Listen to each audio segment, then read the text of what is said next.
The wonderful digestive system. Well, our digestive systems have never been wonderful. That's actually No, why we do this job in the first place. It was just to it is. fix our digestion. It's the origin, isn't it? It's the origin The story. origin, it's It's, the origin story. we're so looking forward to Anyway, doing the pathology on this. yeah, we know it intimately. So why is the digestive system so important? It is responsible for breaking down our food into energy. So without our digestion, nutrients would be useless. It provides essential nutrients. These are our macronutrients, which is our protein, fats, and carbs, that are absorbed for muscle growth, cell repair, and energy production. It also is our micronutrients, which is our vitamins, minerals, omegas, amino acids. And so, having all of these nutrients, the digestion is responsible for turning them into nutrients into something that we can actually use. It's also responsible for eliminating waste. So our digestive system removes toxins, excess food, and undigested materials. It is also 70% of our immune system is housed in the gut, which protects us from harmful bacteria and infections. And it is only recently that we've really started to identify how important the gut, particularly the colon, is in our immune system. So why do we need to know about it? I mean, everything that Laura just said, really. But Mm. also, I just want to add in that in Chinese medicine, there is a phrase which is death starts in the gut. We always like to, I remember when we were first training, we were like, well, that's terribly, terribly negative. And actually, life starts in the gut because the intestines are one of the first things that forms in a fetus, which is always really nice to know. But we need to know about it from the perspective of being a complementary therapist. Firstly, because it's often very, very, very misunderstood. The gut microbiome started to be researched only in 2007, and the findings were published in 2012. That is new. And when you think about how slow moving a big system like the medical system is, this is why doctors still don't really, many doctors, I must be less general, lots of doctors still don't know about the impact of things on the gut microbiome. It is incredibly interconnected with other systems. And from our lens, digestion can be a victim if other hormone systems have issues, because the hormone, the you're going to see as you go through the course that the digestive system is very, very, very regulated by hormones, much more than we would ever think. So it takes 24 to 72 hours for food to travel through the entire digestive system. This is one of the reasons that having a regular bowel movement is so important, because we do need to clear that food out. The gut produces 95% of the body's serotonin. So it plays such a key role in mood and mental health. And the stomach renews its lining every 4 to 5 days to protect itself from its acid. So what is the digestive system? So it's the digestive tract. Okay. So the starting point is the mouth, where food is chewed and mixed with saliva, which is a really important part of digestion because your saliva actually has loads of enzymes in it to start breaking down your food. And this is always really amazing to know.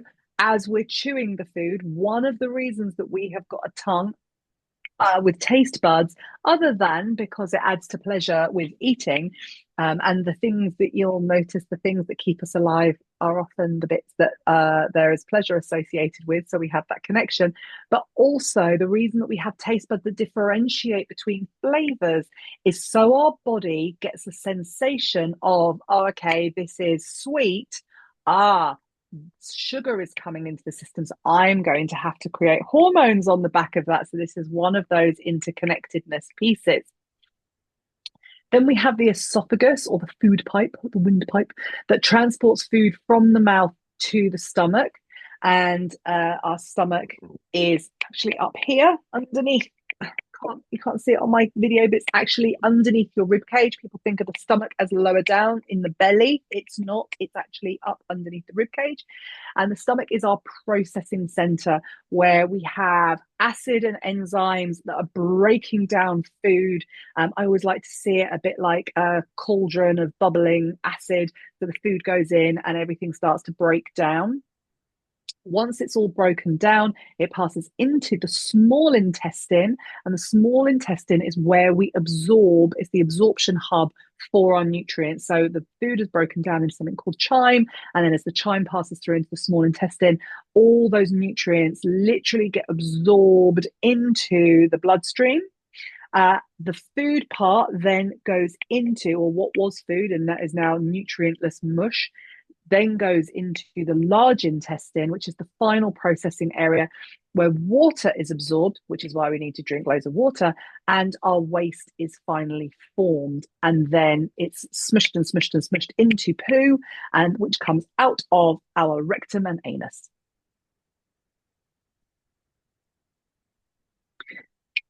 Keep going. Okay, so what is the digestive system? So we are. Do you want me to take it? So these are the supporting organs that go with the digestive system that you have just described. So this is the liver. I see what you've done with that bullet point. Yes. The liver, which does about 300 jobs in the body, is an incredible organ. One of its jobs is to produce bile, which breaks down our fats. It then transports the bile into the gallbladder, which stores the bile and releases it when we're eating fatty foods. We also have the pancreas, which produces actually 95% of the pancreas is digestive. It produces digestive enzymes that break down protein, fats, and carbohydrates. And there's a nice picture of the digestive system. And like Claire was saying, like the stomach is right up on that left-hand side. And when people are pointing at their belly saying, I've got a stomach ache, they usually have a small intestine or large intestine ache. The other thing to notice here is the appendix, which is on the connection between the small intestine to the large intestine. It does have a role, but we will talk about that a little bit further on. So relationships with other systems, as I mentioned, our small intestine, the food, for example, gets broken down, and then nutrients from our food are absorbed into the bloodstream, which carries the nutrients to the cells and to other organs. So that's the connection with the circulatory system. The nervous system, so the brain controls digestion, releasing the enzymes and hormones based on hunger and fullness signals. The endocrine system releases hormones like insulin and gastrin, which regulate digestion and metabolism. And the immune system, because a lot of that is in our actual gut microbiome. And this is how we're protecting against harmful bacteria inside the intestine. So this is the beginning of the digestive process. This is in the mouth. The mouth function is chewing. Food is broken into smaller pieces. It is important to really chew your food properly, because even though we think that the rest of the digestive system is going to deal with it, if you're swallowing great big lumps, it does put pressure on the digestive system. So you really want to make sure that you are chewing properly, because that beginning action, you're producing saliva, which has digestive enzymes in it. Your food starts to be broken down. You're also sending messages that food is coming the more that you are chewing. And the tongue is responsible for pushing the food down the esophagus. So the esophagus function. Okay, so first of all, we have these wave-like muscle contractions beginning to move the food down the esophagus, which is called peristalsis. Then we have the epiglottis, which is that little thing at the back of your throat, which closes off the windpipe to prevent food entry. It is amazing, isn't it, how little we actually choke on our food? Like when you think about how amazing the body is. And then we have this thing called lower esophageal sphincter, so the LES. I think it's LOS in England, but never mind. The lower esophageal sphincter, so somewhere around here, which actually prevents our stomach acid from rising back into our throat. So then our food gets into the stomach. There's two main functions in the stomach, which is an acid production. The stomach produces a hydrochloric acid that starts to break down our food. It also releases enzymes that start to break down our proteins. There is a food churning, so that it gets mixed up with all these digestive juices through contraction. And it also temporarily stores it before releasing it into the small intestine. Then the small intestine function. So it produces, and so it breaks down enzymes. So pancreatic enzymes. So the pancreas produces enzymes that break our food down further. Now, this is a really interesting one because our pancreas is supposed to do this job a lot. It's often a little bit distracted, having to deal with blood sugar regulation. So, this is so important to understand. So, further breaking down, and that breaking down is really important because it's how we release our fat soluble vitamins like vitamin D. Very important. Then in the small intestine, as we've already covered, we have this nutrient absorption. So the villi in the small intestine, which are these little finger-like, teeny tiny little finger-like structures, absorb the nutrients from the digested food. And then waste is moved towards the large intestine. Then we move on to the large intestine. It's not just about forming solid waste to be excreted. It's also about absorbing water and any remaining minerals that are in the undigested food. It's also supporting our gut bacteria. So this is where the immune system really is housed. And the gut bacteria, another role that the gut bacteria does is breaking down the fiber that is in our wasted food. Oh, then we have our liver function. So, as Laura alluded to earlier, our liver does so many jobs in the body, and we are just going to talk in general about them, but like literally, livers are amazing. The core role it has is detoxification. So it plays this central role in processing and detoxifying substances that come into the body. So not just through the digestive system, like however we breathe in a substance, if there's toxic chemicals in it, let's just think paint and solvents, it breaks down these substances so they're no longer toxic to us. It produces bile, which is the thing that breaks down our fats. I mentioned the toxin processing, but also from when we eat and drink it, which these days is a lot of toxic stuff. And nutrient storage. So it stores vitamins and minerals for when we need them. So the 5 stages of digestion. We've got the ingestion, which is the act of eating and swallowing our food. Then the propulsion, which is the movement of food through the digestive tract. The digestion element, which is breaking the food down into smaller molecules so that we can absorb our nutrients. Then the absorption, which is the nutrients that are taken into the bloodstream to be able to be used by the body. And then we have the waste elimination so that it's removed from the body. Oh, the gut microbiome. So, your gut is populated by trillions of microscopic organisms, including over 1,000 species of bacteria, as well as viruses, fungi, and parasites. We have learned so much about the gut microbiome and how it's essential, and it really turns a lot of the binary perspective that bugs are bad on its head because we literally wouldn't function without these really supportive microscopic organisms. Your gut microbiome is absolutely unique to you. So, infants inherit their first gut microbes during vaginal delivery or breastfeeding. Later, diet and environmental exposure introduce new microbes to the biome. Some of these exposures can also harm and diminish your gut microbiota. Your It's like gut, antibiotics. yeah, antibiotics, pesticides, pollution. There's a lot of problems. Your Processed gut foods, roughly, food intolerances. so sad, isn't it? All these things, hormones, too much hormones that we're not clearing out can also affect your gut microbiome. So yeah, this is a big part of our work is dealing with people's gut microbiomes. Your gut roughly refers to your GI tract, gastrointestinal. I can't say that today. Gastrointestinal tract. There are gut microbiota in your stomach and small intestine, but most of them are in the large intestine, or they should be.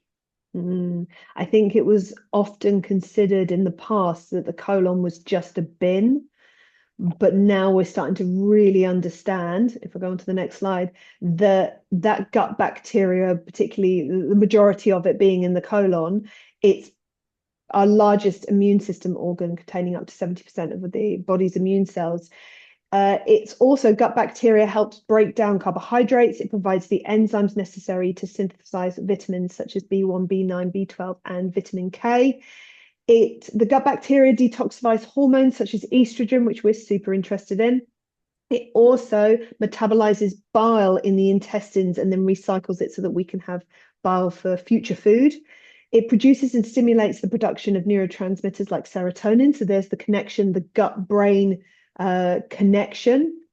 And it is involved in metabolic syndrome, so obesity, insulin resistance, type 2 diabetes, and excess fat storage in the liver. There is a lot of research happening now that is connecting this metabolic syndrome with gut bacteria. So the more that we can look after our gut microbiome, the better. So much so that people who have things like Crohn's disease, one of the treatments for Crohn's disease is fecal transplants, where they take the desiccated poop of someone with who doesn't have an inflammatory bowel disease like Crohn's, and they get the person to take that and swallow the dehydrated poop as a little supplement. And what they have discovered is that people who had really, perfect BMIs before, but had Crohn's disease, after if they take the fecal transplant of someone who was overweight, very, very quickly, these people for no reason pile on weight. So it's so incredible when we can start to see that all different aspects of our gut microbiome really, really drive a lot of different things in the body. So we have acid reflux or GERD. The symptoms are heartburn or a sour taste in the mouth, regurgitation, so it's food not going down very well. Swallowing difficulty is also a symptom. The traditional causes are seen as spicy foods, overeating, smoking, obesity. And the treatment is recommending smaller meals, avoiding triggers, and taking antacids like Gaviscon or PPIs, which are protein pump inhibitors, such as omeprazole. Now, from our perspective, we use the work from Dr. Jonathan Wright in his book, Why Stomach Acid is Good for You. It's seen as such an enemy in all of those Gaviscon adverts. We need stomach acid. It is the beginning of the digestive process, and it is so important for the gut microbiome and for our immune system. And he says that 90% of acid reflux is in fact caused by low stomach acid. It is not the high stomach acid that it is traditionally seen as. And one of the challenges is PPIs that are used to treat heartburn are often prescribed for long-term for long-term usage, and they have long-term side effects. They were actually only designed for short-term purpose. And we see things like vitamin deficiencies and bone loss, because when you don't have the right levels of stomach acid in the stomach, then you're not able to absorb your vitamins and minerals. With acid reflux or GERD, the gas and pressure coming from overpopulated microbes, this is back to the gut microbiome, in the stomach, as well as undigested food, forces that sphincter open in the wrong direction, allowing stomach acid to enter the esophagus and cause heartburn. So it's also, we're interested in what's going on with the gut microbiome, but often we are interested in the low stomach acid that is causing acid reflux. Oh, IBS. Old friend. Oh, hello, old friend. So yeah, Laura and I have we struggled for years. So the symptoms of irritable bowel syndrome are bloating and gas, abdominal cramps, diarrhea, or constipation, or both at the same time, and mucus in the stool. The triggers are considered to be stress and anxiety, certain foods, hormonal changes, and poor gut bacteria balance. The treatment and prevention: fiber-rich foods, stress management, probiotics and gut-friendly foods, and avoid trigger foods. We disagree with pretty much all of that treatment and prevention, apart from the stress management and avoiding trigger foods, but we don't even believe it's the trigger foods. Our perspective Mhm. is that 78% of IBS, that's so specific, isn't it? Mhm. 78% of irritable bowel syndrome is small intestine bacterial overgrowth, which is a whole thing that is a whole rabbit hole that you can dive down. And even by the name small intestine bacterial overgrowth, you will now have a sense that that is bacteria that should not be there. Um, and the small intestine bacterial overgrowth can cause all sorts of symptoms and bother in the body. We are not a fan, actually, of the fiber rich foods for people with irritable bowel syndrome, because if you are trying to bulk out stools and someone is literally having a problem passing stools, that does not make sense. You are making more for them to be able to clear when they're struggling to clear. We also don't agree with probiotics and gut friendly foods whilst someone has got small intestine bacterial overgrowth, because you can be exacerbating the problem. We have got to clear that SIBO first.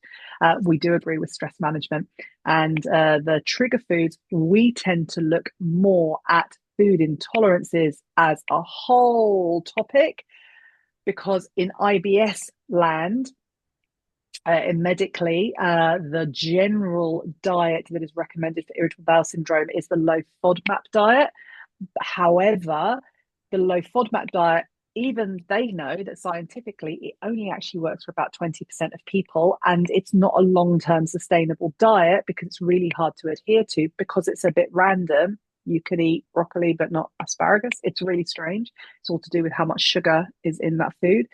The FODMAP foods can cause bloating primarily because they're poorly absorbed in the small intestine, but also it allows things like aspartame, which the gut microbiome hates long, like from a bigger picture.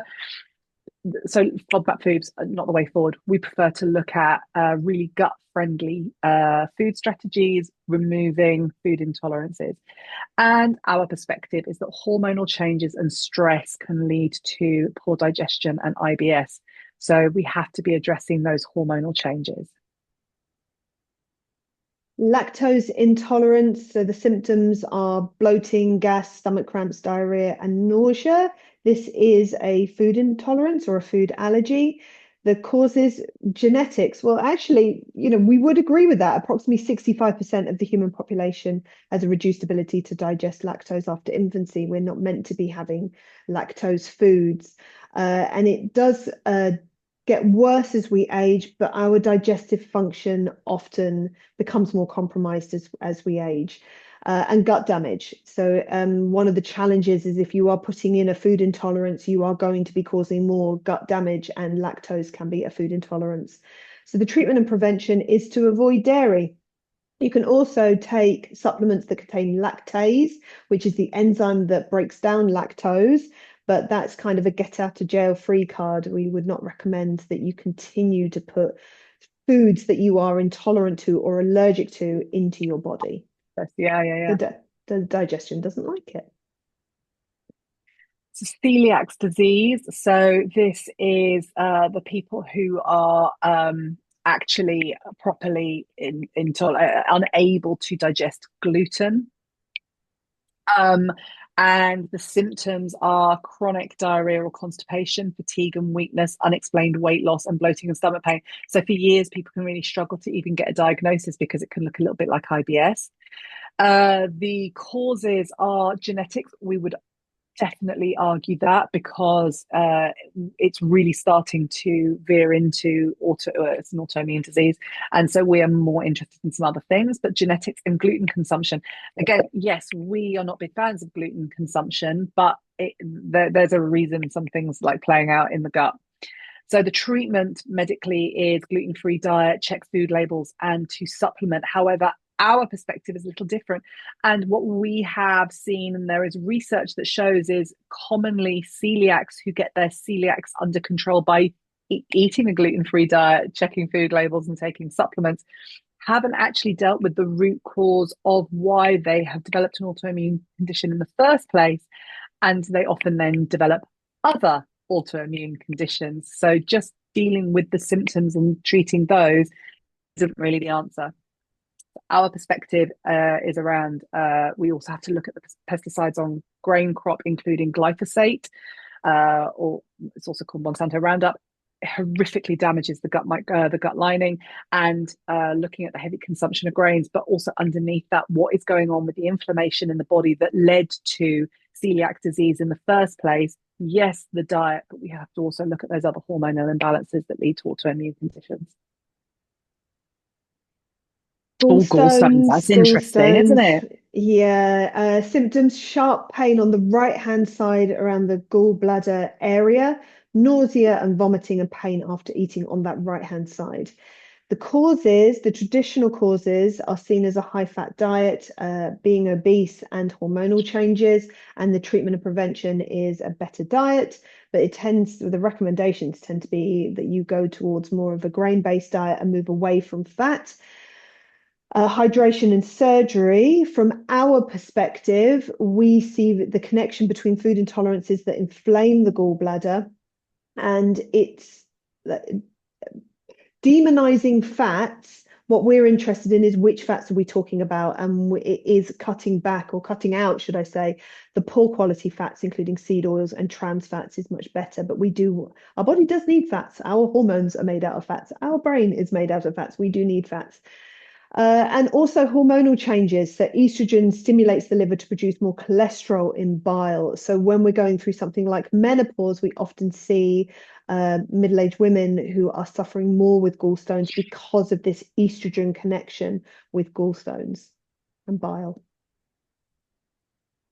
The general nutrition for the digestion: protein, protein, protein. It builds and repairs tissues, like our muscle, skin, and blood, and it's found in meat, fish, and eggs. The fiber-rich foods, again, we would argue not so much for irritable bowel syndrome, but in general, vegetables and fruits to keep digestion smooth and regular, reduces the risk of constipation and colon diseases.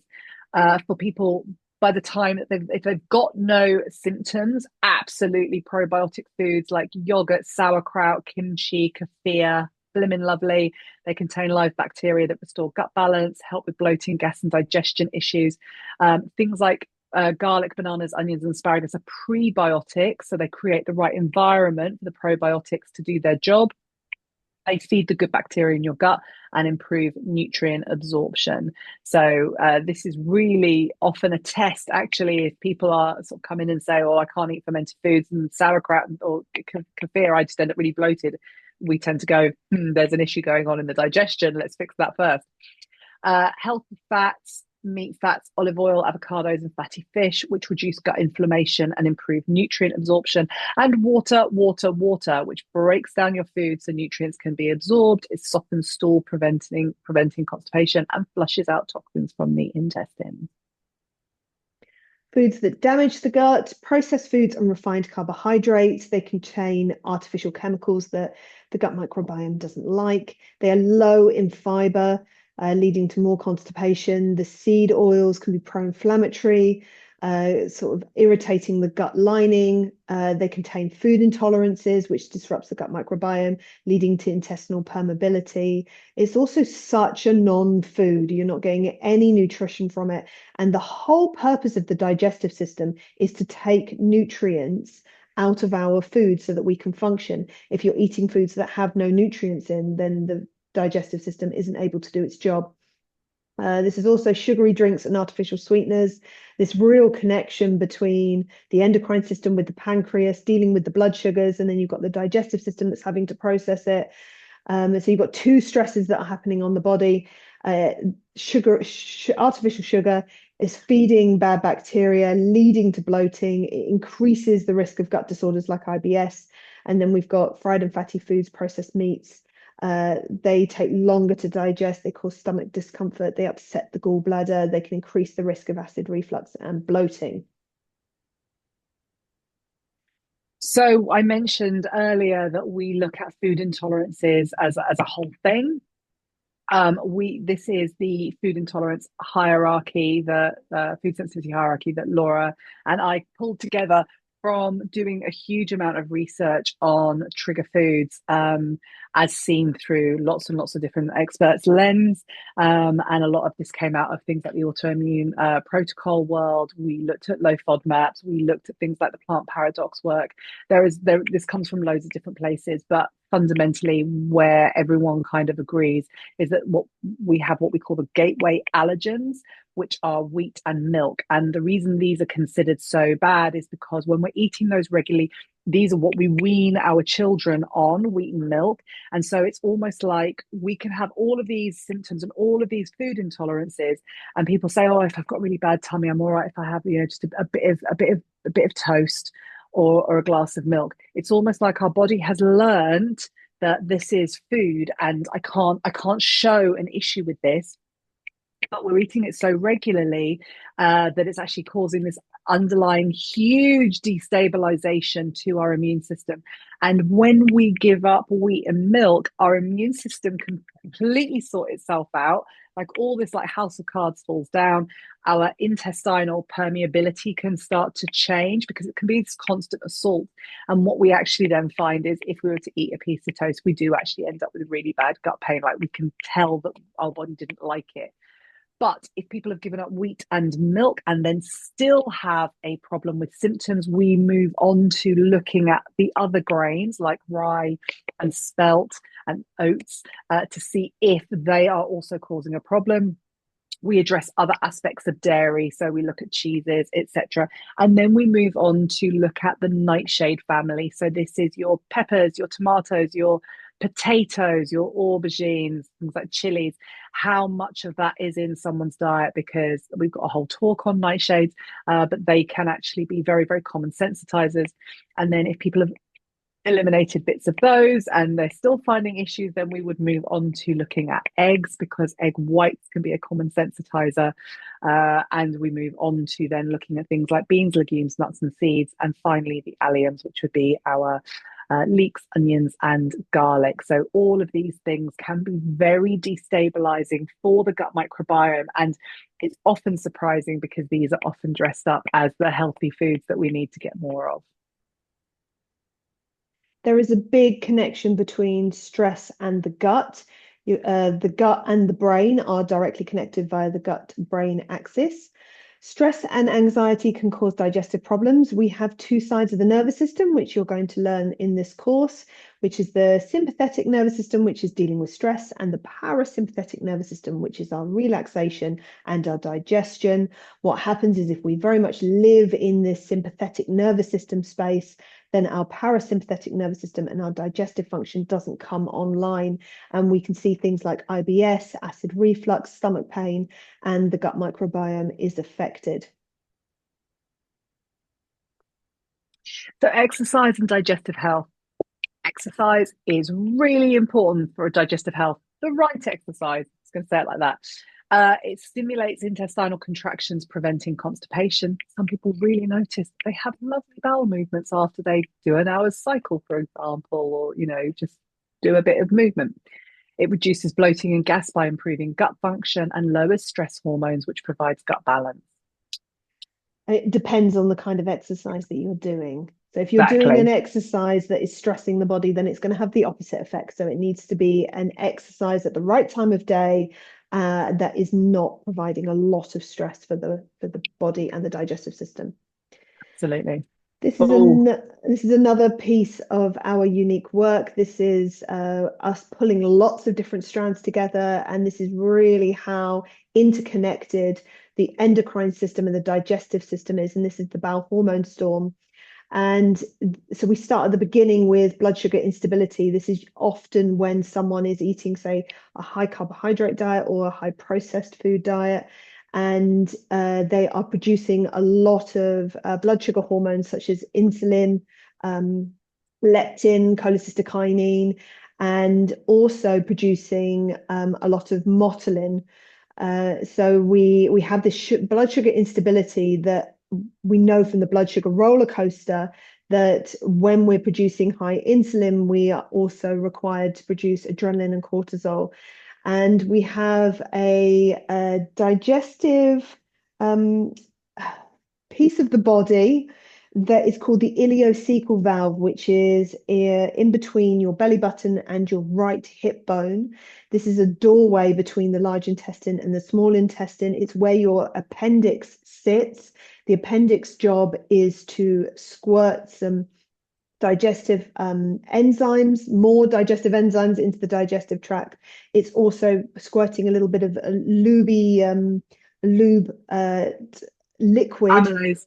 amylase, thank you, that helps the stools move up, defy gravity and move up the ascending colon. And this ileocecal valve, when there is a lot of adrenaline and cortisol in response to the blood sugar instability, this ileocecal valve that is so connected with the parasympathetic nervous system doesn't function properly. We also have where the pelvis moves out of alignment and puts pressure on this ileocecal valve. When the ileocecal valve isn't working, this is when we start to see things like diarrhea and constipation.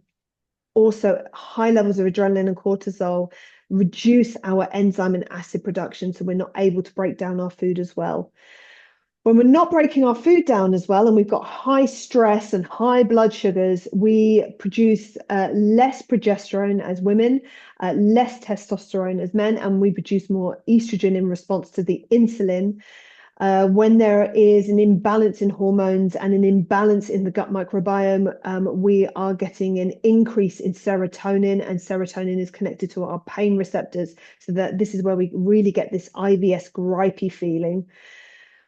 When the gut microbiome isn't very happy because of this picture, we find that we get more food intolerances, we get elevated histamine levels because the bacteria in the gut isn't right. We produce a gut bacteria called beta-glucuronidase, which elevates our histamine and our inflammation. So then we start getting allergic to more and more things, and then we get food intolerances all over the place. The liver becomes overwhelmed with this huge hormone storm that is happening. This creates more of a buildup of estrogen, cortisol, serotonin. It's the liver's job to be dealing with our hormones. And if the liver can't do its job, then it starts to become overwhelmed with hormones, which creates more IBS, which creates more erratic eating. And then when we've got more erratic eating, we have more blood sugar instability. Woo! We go into detail in this in our diplomas. We are fascinated with how hormones really drives these digestive issues that we are seeing on such a commonplace in our clinical practices. That is digestion.